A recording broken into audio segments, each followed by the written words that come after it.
الشيطان الرجيم بسم الله الرحمن الرحيم قال النبي صلى الله عليه وسلم رب قارئ يقرأ القرآن والقرآن يلعنه. وقال السلف كلام الملوك ملوك الكلام عادات السادات سادات العادات. قرآن مجید منتا دا پیغام را کوي چې د رسول الله مبارک د ټولو نړۍ باندې منصب د قرآن زده کول او بل ته ښودلو.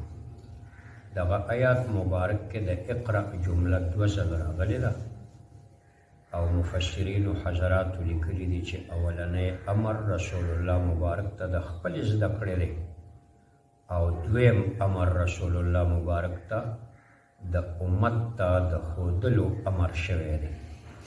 بیا زده کول او ښودلو دپاره د صحابو د رسول الله مبارک نه راواله تر ننه پورې قوانین ضوابط د لوستلو علماو هغه وجود ته راوستي دي او د دغه وعید په بنیاد چې رسول الله مبارک وایي چې ډېر کارته یو سړی به قرآن مجید وایي او قرآن به په ده باندې لعنت وایي. نو قرآن مجید د هغه بادشاه خبرې دي چې هغه د ټولو بادشاهانو د تمام عالم د خبرو بادشاهي کوي، لهذا اهمیت ورته ډېر زیات حاصل دی او د هغې د ویلو لپاره اصول دي او هغه اصول هم د وحي یوه حصه ده مستقله.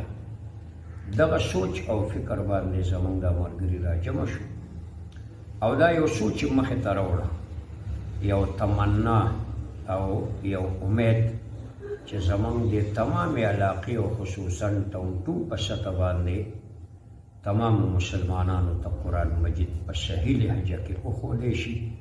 د دې نه علاوه د دې ملګرو بل څه مقصد نشته او په دغه مقصد باندې دا ملګري راجمع شو، یوه ډانچه جوړه کړه او ابتدا د جامع حمایت الاسلام غلجي کندرخیل نه وکړه په دې نیت باندې چې دې علاقه کې د قرآن تجوید باندې لوستل د دې اهمیت پیدا شي او د خلکو په زړونو کې د دې قرآن مجید د تجوید په طریقه باندې د لوستلو یو سوچ پیدا کولو لپاره دې ملګرو یو عزم وکړو.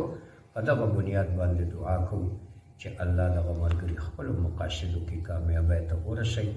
وآخر دعوانا الحمدلله رب العالمین. تنظیم نوم دی تحریک حزب القراء ټونټو پېښور، دا د دې نوم دی. انشاءالله د دغه نوم او د دغه نظم د لاندې به دا ملګري خپل محنت کوي. تمامو ملګرو سره د تعاون مطالبه ده چې موږ سره په دې کې مکمل تعاون وکړي او دا تحریک الله کامیاب کړي.